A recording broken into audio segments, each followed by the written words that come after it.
ঈদুল আজহা উপলক্ষে সরকার ঘোষিত বিশেষ প্রজ্ঞাপন অনুযায়ী 17 মে শনিবার দেশের সব সরকারি বেসরকারি শিক্ষা প্রতিষ্ঠান খোলা থাকার কথা থাকলেও নলছিটি উপজেলার 50 নং নিকারিপাড়া সরকারি প্রাথমিক বিদ্যালয়ে ছিল সম্পূর্ণ ভিন্ন চিত্র।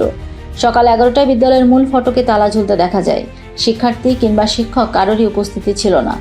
স্থানীয়রা জানায়, বিদ্যালয়ের প্রধান শিক্ষক মোহাম্মদ এস.এম. সেলিম দীর্ঘদিন ধরে বরিশাল থেকে যাতায়াত করেন এবং প্রায়ই বিদ্যালয়ে অনুপস্থিত থাকেন। অনিয়ম নিয়ে কেউ মুখ খুললে তিনি ক্ষিপ্ত হয়ে ওঠেন বলেও অভিযোগ রয়েছে। স্থানীয় অভিভাবক মেহেদী হাসান বলেন, স্কুল ভবন আছে কিন্তু শিক্ষা নেই। বাধ্য হয়ে সন্তানদের অন্যত্র পড়াচ্ছি, যদিও স্কুল আমাদের বাড়ির একদম পাশে। বেলা 12টার দিকে সহকারী শিক্ষক ফেরদৌস সর্দার বিদ্যালয়ে আসেন এবং জানান, সকালে আমরা হাজিরা খাতায় স্বাক্ষর করে চলে গিয়েছি। দুপুর 12টা 58 বিদ্যালয়ের চাবি নিয়ে হাজির হন দপ্তরি মোহাম্মদ দেলোয়ার হোসেন। তিনি বলেন, স্যারেরা না থাকলে আমি একা কী করব। প্রধান শিক্ষক এস.এম. সেলিম দুপুর 1টার দিকে বিদ্যালয়ে এসে জানান, সকালে এসে হাজিরা দিয়ে আমি মেয়েকে বরিশাল সদর গার্লস স্কুল থেকে বাসায় দিয়ে এসেছি, এখন এসে পৌঁছেছি। তার এমন দায়সারা উত্তরে ক্ষুব্ধ হন অভিভাবকরা। এই সময় অভিভাবক এরশাদ আলীর অভিযোগ করেন, প্রধান শিক্ষকের স্বেচ্ছাচারিতা ও অনিয়মের কারণে আমাদের সন্তানদের ভবিষ্যৎ অনিশ্চিত হয়ে পড়েছে। পরে বিদ্যালয়ের লাইব্রেরিতে অভিভাবকরা প্রধান শিক্ষক সহ অন্যান্যদের বিরুদ্ধে প্রকাশ্যে ক্ষোভ প্রকাশ করেন। তাদের অভিযোগ, নিয়মিত উপস্থিত না থাকা, দায়িত্বে অবহেলা ও অনিয়মের মতো নানা অভিযোগ রয়েছে শিক্ষকদের বিরুদ্ধে। এ বিষয়ে জানতে চাইলে সহকারী শিক্ষা কর্মকর্তা মোহাম্মদ মিজানুর রহমান জানান, আমরা অভিযোগের বিষয়টি জানতে পেরেছি, যথাযথ তদন্ত সাপেক্ষে দ্রুত ব্যবস্থা নেওয়া হবে। 11টার সময় স্কুল বন্ধ দিলেন, 11টার সময় স্কুল বন্ধ দিয়ে দিলেন স্যার।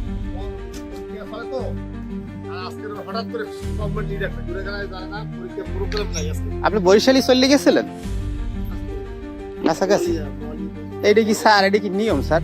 নিয়ম নাই এই দেশে, নিয়ম কিছু নেন। আমার কথা শুনেন, বসেন একটা চা খান, তারপর আসেন, স্কুলই আসেন। আপনি স্কুল লাইব্রেরি বন্ধ করেন। আজকে আপনার স্কুল শুনেন, আপনার স্কুল এখন বন্ধ করেন, বন্ধ করেন। খুলতেছে স্যার। আর খোলতে আপনার স্কুল তালাবদ্ধ। স্যার এগুলো স্যার একটা জবরদস্তি স্যার। কি আমরা জবরদস্তি? সরকার বলছে আমরা তাই। আপনি নিজের চোখে দেখছেন? আমি নিজে লাইভ করছি তো, আপনি তো অস্বীকার তো করলে মেইন হবে না। গেট আমার তালা দাও, এখনো তালা দাও। চলেন অস্বীকার করতে পারবেন না তো। চলেন দেখাই। আপনার স্কুল ও টাইম এলি আপনার হয়ে যায়। এখানে দিলে পাড়া নিকেরি পাড়া, ঠিক আছে? এখানে মানুষ তেমন একটা শিক্ষিত না, এই জন্য এখানে 11টা না 12টা কেউ প্রতিবাদ করবে এমন কোনো লোক নাই।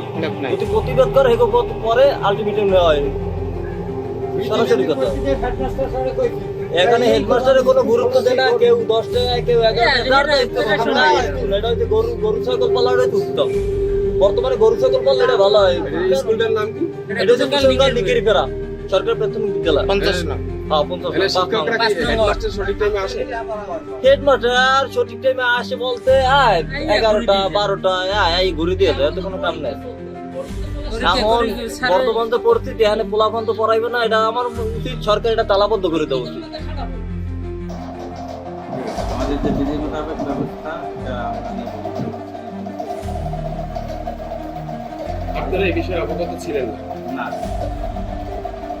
আচ্ছা, আরেকটা বিষয় হলো যে এই অভিযোগ স্থানীয়দের আজকে করছে, এটা তো দীর্ঘদিনের। আমাদের কাছে স্থানীয়রা তো আগে করা যাবে না। এর আগে করতে নাম করা শোনা স্কুলে গেছি, আমাদের আর যাওয়া হয় না। এখন আমাদের বাসে